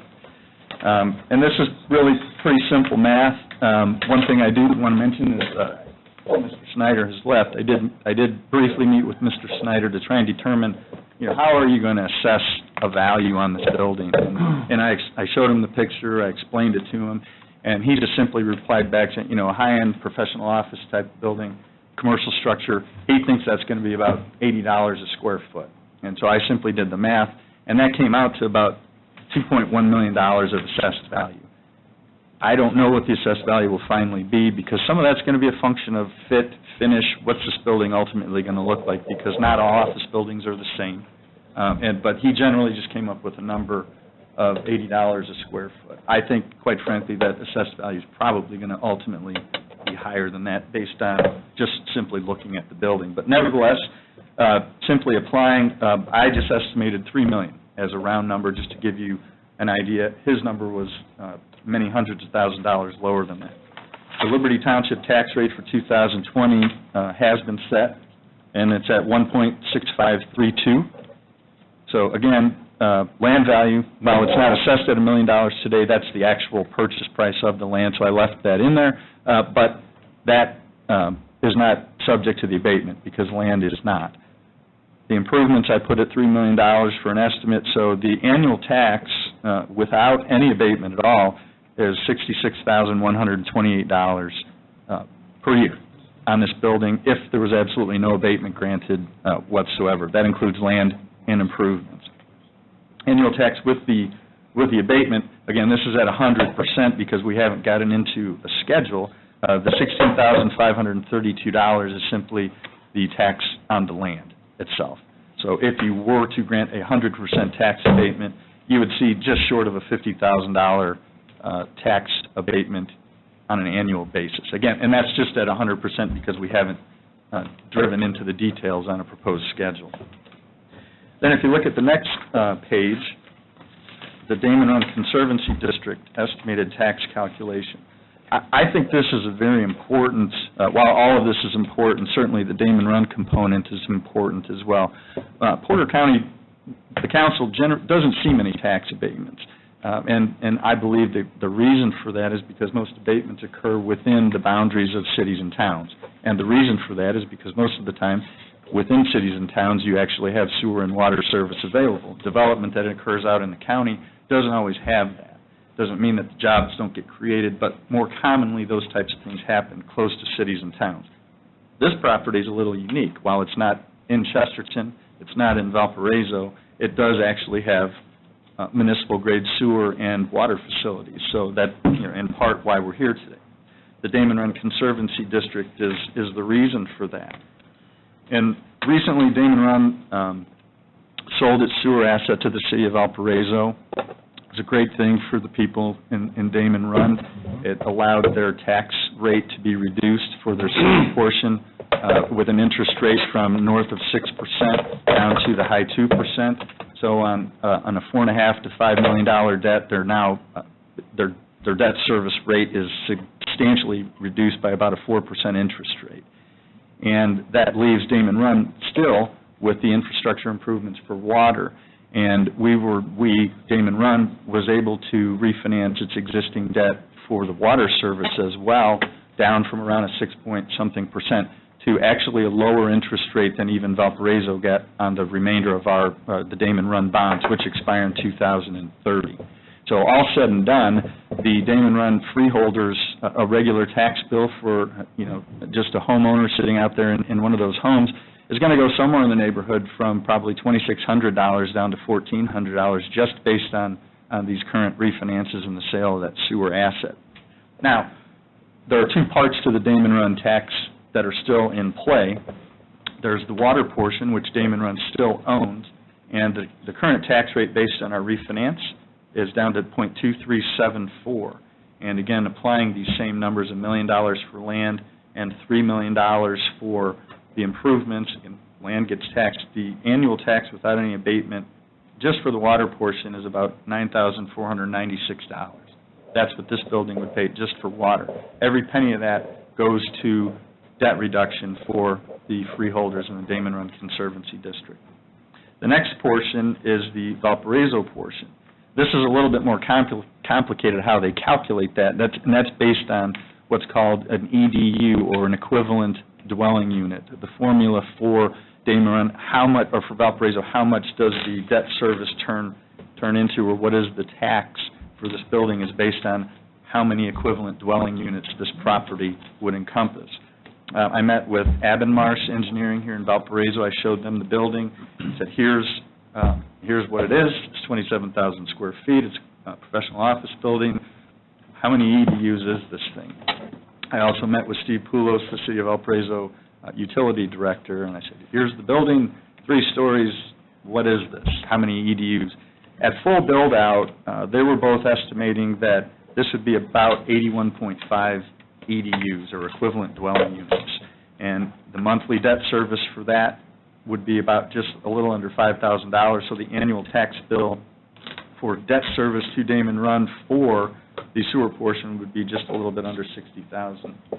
And again, that would go directly towards reducing the debt service of Damon Run for the sewer portion of their debt. Again, that's based on full build-out and use of this building. So that number, unless all of it's leased out immediately, the 81.5 EDUs probably won't be met immediately, but as that building fills, that's estimated what the engineers would think that the tax bill could be. So what does that mean for the people in Damon Run? It means a lot. These people have been faced with these tax burdens out there for years. There's 300-something plus homeowners. The board for the Damon Run Conservancy District has worked very, very hard to get that number down, and super pleased that they were able to do that just before the end of the calendar year 2019. Timing-wise was fantastic because it allowed those reductions in interest rate to take effect for this 2020 calendar year. So it was very important. But growth is critical for Damon Run. The higher the assessed valuation, the more building that occurs within Damon Run, that increases the entire assessed value of all the property in Damon Run. And then what that does then is it reduces the tax rate for each owner. And so for every home that's built, for every commercial office building that's built, for every multifamily building that's built, the assisted living facility, all of that goes directly to the bottom line for Damon Run and benefits these 300 and something plus property owners immediately. Very important, and growth is absolutely critical for them. I do have a letter from the chairperson of the Damon Run Conservancy District, John C. Barco. I didn't get a chance to hand this out before the meeting, if you don't mind if I approach it. I think I have. Thank you very much. Welcome.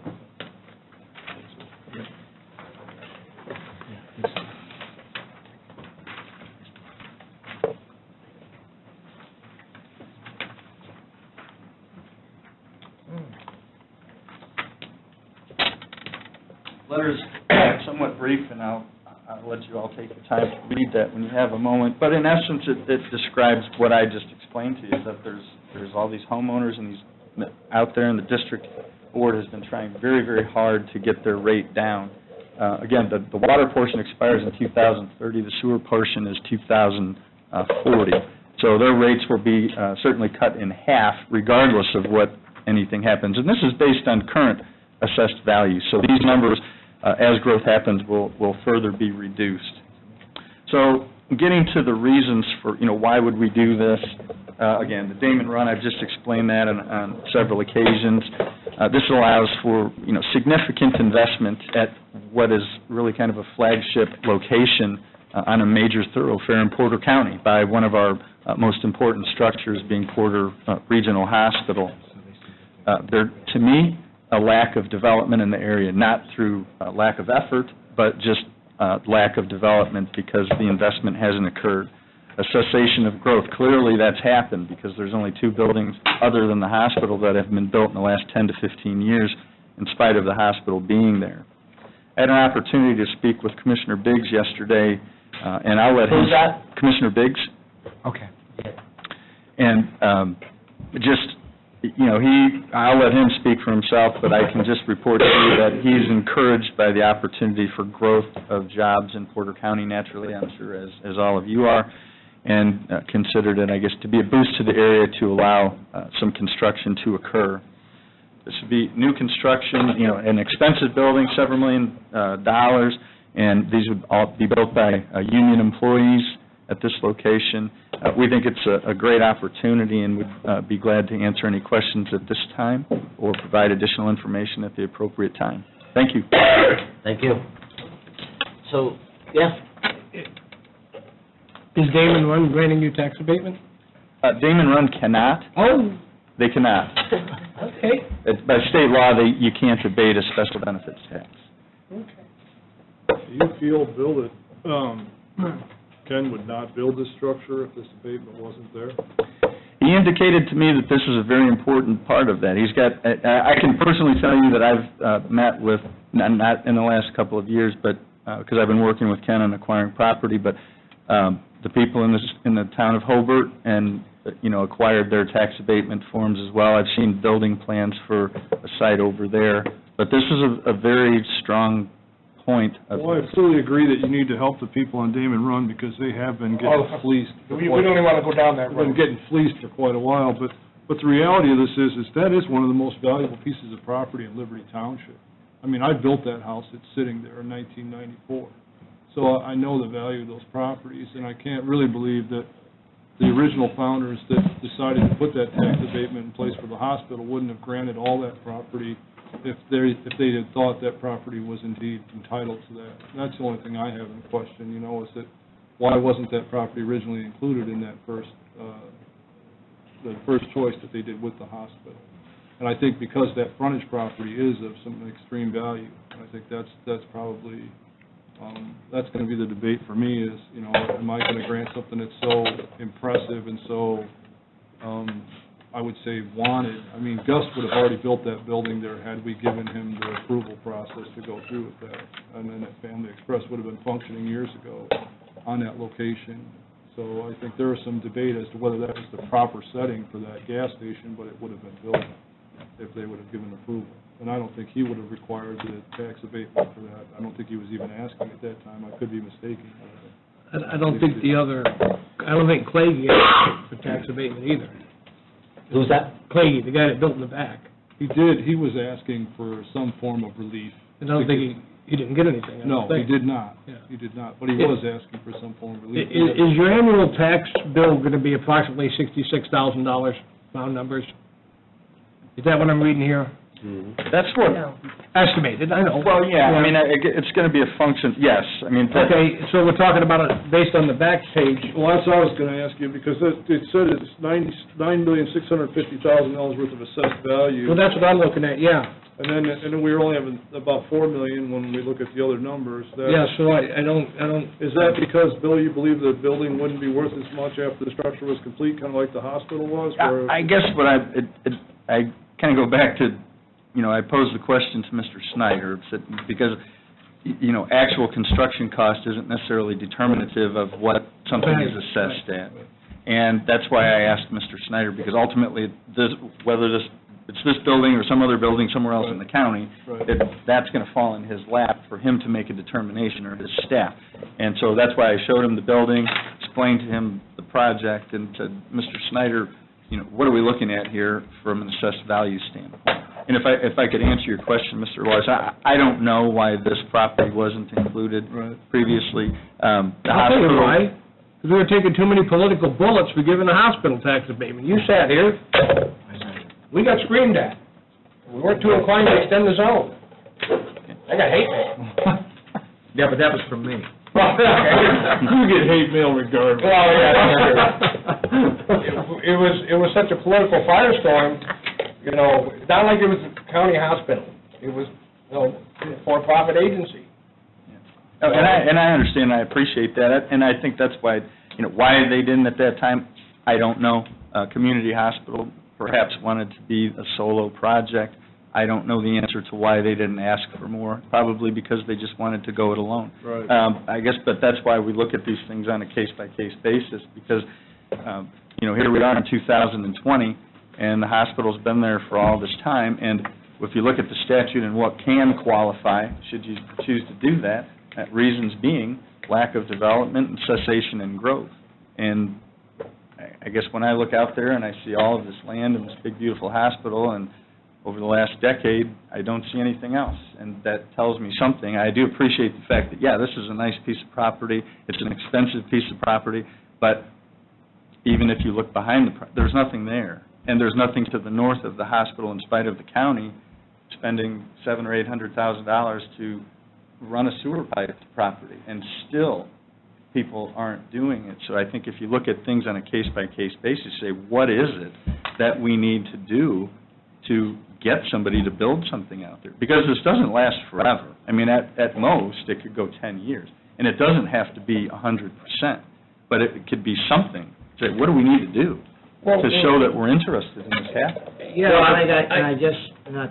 so, in theory, someone comes in, they want to build a new office, they want to build a big office, they want more room for their busting at the seams law practice or whatever the office is. They buy the land, they build the office they want and need, and they pay taxes, because if the office catches on fire, the fire department has to come, and if there's an incident at the office, the police department has to come, maybe the ambulance has to come. So you're still getting services. So in theory, that's the way it's supposed to work, right? That's the way that, in a perfect world, that's how it goes. And for me, historically, with tax abatement, it's been, hey, guys, I can't do this, or I wouldn't be able to do this size of a project but for your tax abatement. And by the way, if you don't give me the tax abatement, I don't know if I can do it, or at best, I can employ 100 people. But with this tax abatement, I can employ 300 people. But if you don't offer me, if I can't get this help from the government, I can't do it. It's just something I can't do, and I need your help. So that's one big threshold for me. And there's not been very many of them that have come in front of us. We've not had very many requests, so we haven't had that many to deal with. Other than the hospital, have we had any other that anyone could... Gus did his stamp on 49, right? Family Express. Yeah. So, I get it, but it's hard for me to get past that. I mean, I have to believe as an attorney that you're going to build the law office that you want and that you need and that, will function to your purpose. I can't imagine, and again, maybe I'm skewed because I'm a lawyer, but I'm going to add 10 more lawyers if I get this tax abatement. I guess I don't need them, but by golly, I got this tax abatement, so now I can afford it. It just doesn't seem to fit for me. I'm having a hard time with that, so. I'm sorry, Dan. No, go ahead, Bob. I got to circle back to Damon Run. If we give you tax abatement, then the 23 cents is based on what? Just the land? The tax rate for the Damon Run Conservancy District, now, the .2374 That's for their water debt service, because they have, Damon Run still has water infrastructure. Okay, And that is their debt service on their. so you're gonna pay $5,000 a month to Damon Run, based on what AV though? Because the tax rate is the AV generates the tax rate. Right. Is it So based what's on- the AV to where the 23.74 gets applied to, if you get tax abatement? The Damon Run page, I guess, if I can just, that page is, I'm showing you that to show you that there would be a benefit to. But what is the AV? What is this number based on? What AV? I don't know the. You see what I'm saying? How do you? Here, I can tell you how the AV is determined. Well, if you get tax abatement, you have no AV. I'm not talking, no, there will be assessed value on the properties that are in the district. That continues. Yeah, but I think the question is, Bill, is that you've given that value on what you believe the structure, or what the assessor said the structure was going to be worth. Correct. But he's saying is if we reduce the value or reduce with the tax abatement, the structure. You have no AV, other than the land. Yeah, hold on, Vicki, wait. Unless there's a provision I'm not aware of with Damon Run, most conservancy districts' rates are based on the gross AV. That's correct. I'm sorry, I On can't the hear you. gross The AV. gross AV. Okay, so it's based on if he had no tax abatement. That's correct. Correct. Okay, so based on my simple math, you're gonna pay $60,000 to Damon Run, because you can't get tax abatement, but you won't pay $66,000 to the county, because you want tax abatement. Well, I guess And which is less, which is 1%. What I'm saying. Wait a minute, but let me finish. Okay, That's go 1% of what you're gonna spend. Okay. 1%. I'll be right up front with you, I am not in favor of this, I am not taking political bullets for 1% savings for the Allen Law Group. You're just gonna spend based on the back page, you could spend $9 million. It could be, and we don't know the final construction Right, cost. well, let's say it's $6 million, because I'm using simple math. So you're saving 1% of your total cost. I understand, and I understand your point, Mr. Paparad, but again, I think if you look at, and Dan, this kind of goes to what you were mentioning, or Mr. Witten, rather. Dan's fine. Okay. And law school class. Yeah, we've known each other. Shocking. That, it is like what you were mentioning, Dan, but there's different reasons to consider things as well. And there's more than just saying, would you build this building or not, or why? You look at the totality of the circumstances, and the reason the legislature doesn't just define it as one thing is because there can be any number of things that would be a driver for people such as yourself to say, this is important for us, and why would we do this? And so if you read the definitions, it isn't just limited to one thing. There's several things mentioned, and it can be something, whether you tie it directly to what Mr. Witten had mentioned or not. The county could take a position that simply says, we think this is important for our community to stop the cessation of growth, to have development, because we've already spent $700,000 or $800,000 to run a sewer pipe, because we thought that was really important. And we have somebody willing to spend that, and we think that's important. When did he acquire the land? The Wallace parcel was in May of 2019, and the former Family Express parcel was probably within 18 months to 2 years before that. So he spent $1 million, $1.4 million, regardless of even addressing us. Yes. So he thought it was that valuable. That's what he paid for it. Okay. So, yeah. And I understand, Bill, I've read the statute, I've argued the statute, I've done all that stuff. So I understand. I was more speaking in terms of, I'm not a huge tax abatement guy, so I was just sort of, saying the big factors that maybe win me over. So I understand, I'm not saying, you're not wrong, and there's lots of reasons that we can consider this, but historically, that's been the big threshold for me. Sure, I understand. My concern was, Harold, I think you said that we were going to decide whether or not it was in the actual footprint. But it's not. No, it's it's, not. We have to widen the net. That's exactly it. Before an abatement request can even be made or voted upon, the area has to be determined as an economic revitalization area. It is not currently in an economic revitalization area, so, and it's because it was not in the original footprint. And so that's, yeah. I do tend to agree with Mr. Witten that it wasn't in, it's not in the original footprint. I do feel that property is very valuable, at least by what he paid for it. Signifies that. The problem is, we're gonna open the door to everybody else. Oh, All the other parcels are gonna come in and ask for tax abatement. We legitimately can't give him one and not Dan's office who relocates from Portage. One of the main things, though, is I think we're here to decide whether or not it's in this footprint, and I don't think it is. But certainly not within Economic revitalization. It certainly, just the word, just the hospital is in. He's asking us to create a new. To create a new. But if we're gonna do that, we might as well do the whole thing. That's exactly right.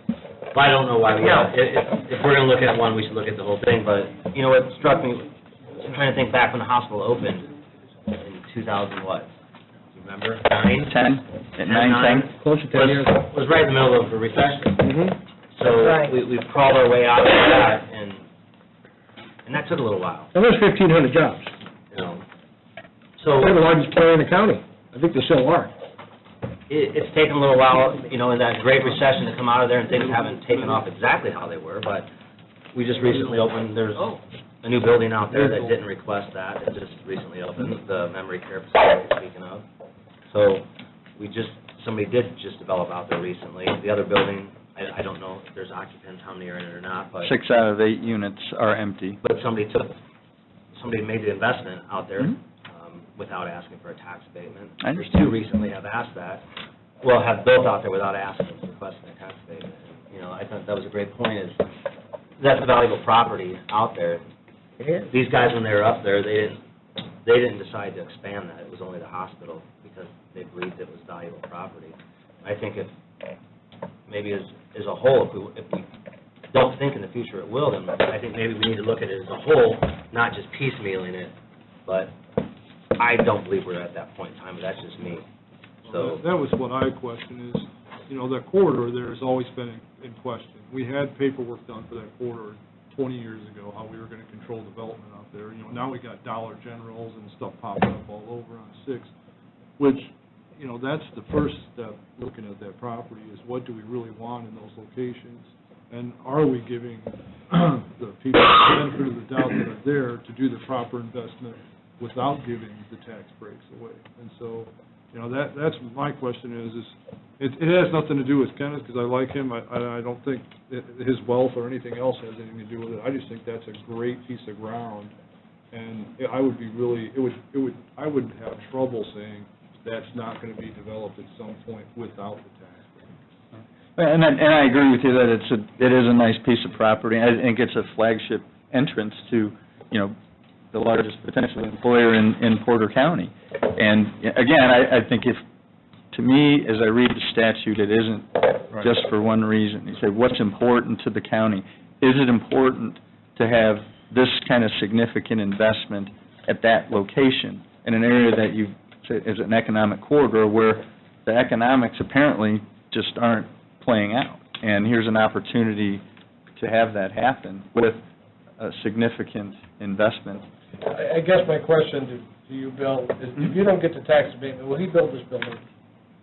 That's a yes or no answer. He can't answer. He will. He can't speak, for he doesn't. I can't answer that question. An opinion. He's his lawyer, he can't He's his lawyer, he can't give you a business plan. He is legally not going to answer that question. all right. All I can tell you is this is an important part of his decision. He spent $1.4 million already, it must be that important. I guess, yeah, not to keep on it, so for me, a tax abatement it has nothing to do with the kind of business. I just merely use it as an example, but the point is, there's going to be 1,000 jobs that would not otherwise be there. That's what gets me. You know, we're this company in Germany, and we're thinking of coming here, and there's going to be 1,500 new jobs. That's what sells me. Not that your argument isn't valid, because it is, but that's just for me. It takes a big thing like that to bring me into the fold. Is there something else that I can get for you? I mean, is there information short in the presentation, either that I handed you in the paper packet, or that I provided for you tonight? Because I can certainly do that. Actually, I think you gave a good presentation. It's the idea, and it's been said here before, the amount of employees, like Bob said, that the hospital is one of the largest in the county, and I don't see that, the amount of employees coming in. And Mike, you've got, the city of Valpo, they've acquired Dan and Ron, they're not too far. What are your thoughts on this? Yeah, I think knowing, as the economic revitalization area is defined, I believe that, as it's been stated, that that's a valuable piece of property. I'm convinced that at some point, that area will be developed based on the property. So, lack of development, we haven't had development up till now, just a little bit, without any sort of abatement, but I think that eventually, that, no doubt in my mind, will be developed. Cessation of growth, I think that area will grow, even though it hasn't up till now. So I think in order to create the economic revitalization area, there would have to be a compelling reason to convince us that if this isn't done, that area will not develop. And I don't think we're there at this particular point. So, if I could, and I understand your points, Mr. Jessen. It's part of the reason for this. I believe the state legislature, including lack of development and cessation of growth, is simply to say we need this to kind of kickstart it. And so, what happens from this project? And again, the abatement, while statute says you can go up to 10 years, you could do 100%. You could do 5 years, 3 years. It's really your discretion to do that. And so, to me, the important part is to say it's a valuable piece of property. There's no disagreement about that. Okay? But there's also a bunch of property sitting behind it that has been vacant for years and years and years. And what is it that we as a county can do to make people want to build back there? And if somebody's driving up and down US 6 and they see empty parcels, mown grass, maybe they don't want to make the investment. But if they see a building like this sitting there at a flagship location, they'd say, wow, there's really something happening here. And I want to be a part of that. And regardless of what benefit those people might have been given, I think this is a good spot for me to be with my business, because look at that building up at the front, and look at that hospital sitting back there. And so those are the reasons. You just made our argument, Bill. The hospital was a magnet. If the hospital wasn't there, would you be building this office? No, because none of the other stuff would be there. Well, my point is that So we did our duty by giving the hospital abatement and being the magnet. You're coming there because of the hospital. Well, I guess my point, Mr. Paparad, is that how long, and that's my point, and maybe I didn't express it in that way, but you gave the hospital the tax abatement for whatever reasons you did, but how long is it that you say, well, we gave the hospital, so somebody's going to want to build here, but when? When are they going to want to build there? Well, there's been some building back there. There's been, I think everybody thought that it would be more medical related. Exactly. Floral shops, if I remember right, candy stores, it was going to be like small shops. Well, and I don't need to remind us that abatement didn't go so well when they reappraised the hospital. So that was kind of a difficult situation to begin with. Now, there's a little different set of circumstances. I know some of you were sitting up here and lived through that, and I read that in the papers, thankfully, instead of being involved in that. But at any rate, I certainly appreciate your time. I hope that what I said made sense tonight. If there's anything, Make a good argument, Bill. Thank you. If there's anything else that I can get you before you make some sort of a determination, that would be outstanding, and I'd be glad to do that for you. So. All right, appreciate it. Thank you very much. So there's a request in front of us for an abatement, which requires first that the area be designated as an ERA. So we have a vote on whether to designate this requested parcel an ERA. Do we need to take a vote tonight? Is there more information that's required? I think I think there can be a motion to table it for additional information. I think there can be a motion tonight to designate or not designate the area as an ERA. I think ultimately the request is in front of the council, and the statute requires that the council consider that. And so whether we do it tonight or whether the council does it on a different night, I think ultimately there has to be a yay or nay as to whether it should be an economic revitalization area. And again, the reason I'm asking if there's anything additional, because, I've heard some things tonight that maybe I could have answered perhaps better. So if I have the opportunity to visit with my client to maybe ask some questions, get some additional information, I'd be happy to. I'd make a motion to table this for this evening, I think. I'll second that motion.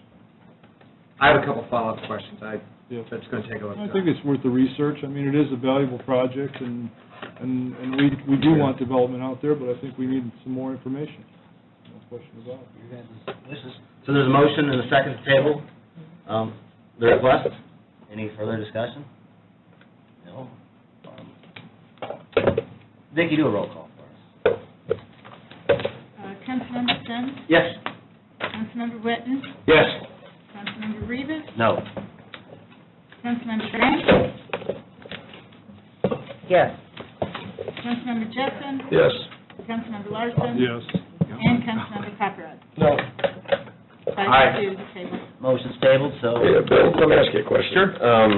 In your conversation with Commissioner Biggs, who's in support of the project, was he also in support of the tax abatement? Well, I guess that's why I wanted to say, let him speak for himself. I explained that I was coming here tonight requesting a tax abatement. I did not give him a presentation like I gave you this evening. So without the presentation, Commissioner Biggs was for it?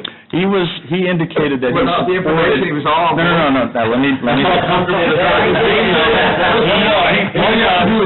comes. I thought he got you. All I can say is he was interested in growth in jobs. So are we. We're interested in growth in our area. Well, thank you, and then I certainly encourage, Joy has been most helpful to me in this process, so if anybody has any questions, I've given her my phone number, she has my email address, and I've talked to Harold last time, so feel free to request any additional information, ask questions.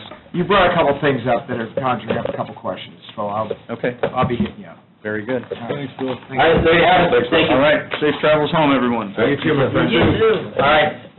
Harold, do you have anything else? I do not. A motion? For me. All right, there's a motion to what? Adjourn? Second. Motion second to adjourn. All in favor? All opposed?